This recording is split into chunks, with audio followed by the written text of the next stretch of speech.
অতিথি অনুষ্ঠানের বিশেষ অতিথি মোহাম্মদ নুরুল আমিন উপজেলা আক্তার তানজিনা আক্তার তানহা জনাব প্রফেসর আবুল কালাম আজাদ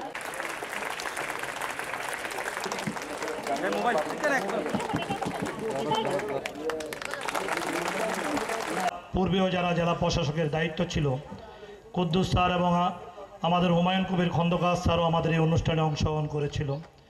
স্যার শুধু বলেছিল আপনি প্রোগ্রামটা করেন, আমি আপনাদের অনুষ্ঠানে যাব।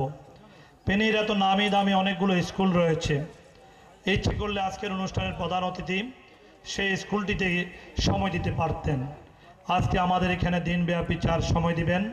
আমি স্যারের প্রতি কৃতজ্ঞতা জানাই। আজকের অনুষ্ঠানের সম্মানিত প্রধান অতিথি ফেনী সুযোগ্য জেলা প্রশাসক, যিনি অত্যন্ত একজন মিশুক মানুষ, যিনি জেলা প্রশাসকের মতো আচরণ কখনো করেন না। সাধারণ মানুষের সাথে যেইভাবে তিনি মিশেন, আমি আসলে সত্যি স্যারের কৃতকর্মের কাছে আমরা ঋণী হয়ে থাকলাম আজকের আয়োজনের প্রধান অতিথি হয়ে আসার জন্য। বিদ্যাপীঠ রেখেও আমাদেরকে আজকে এসে আমাদের বিদ্যাঙ্গিনা আমরা খুবই ধন্য হয়েছি।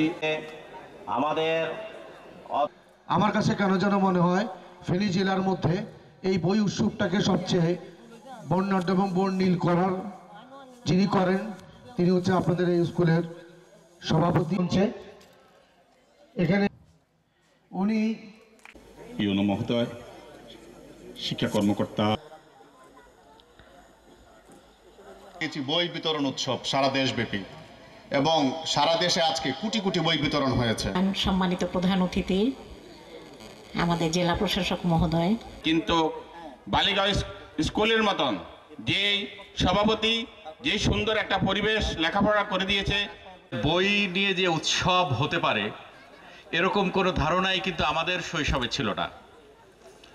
কারণ আমরা তোমাদের মতো এরকম সৌভাগ্যবান ছিলাম না যে জানুয়ারির 1 তারিখে বিনামূল্যে বই হাতে পেতাম।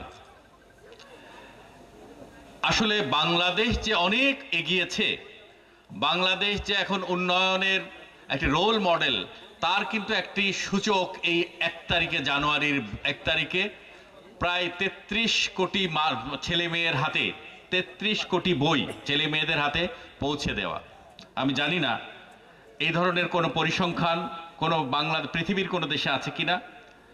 না থাকলে এটি আসলে গ্রিনেস বুক অফ রেকর্ডসে এটা আসার মতো একটা বিষয় আমি মনে করি, যে একই সাথে বাংলাদেশের প্রতিটি স্কুলে ছেলে মেয়েদের হাতে বিনামূল্যে এই সরকার বই উঠিয়ে দিতে পারছে।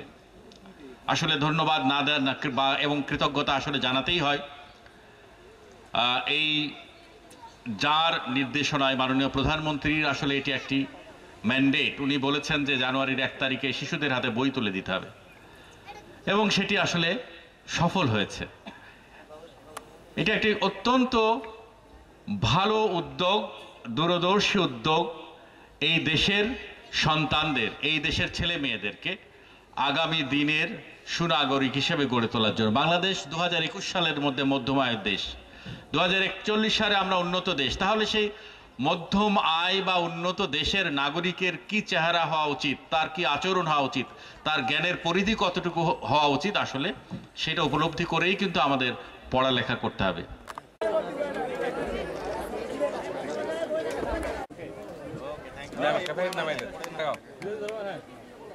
তৃতীয় শ্রেণীর ছাত্রী সামজিদা আক্তার প্রীতি।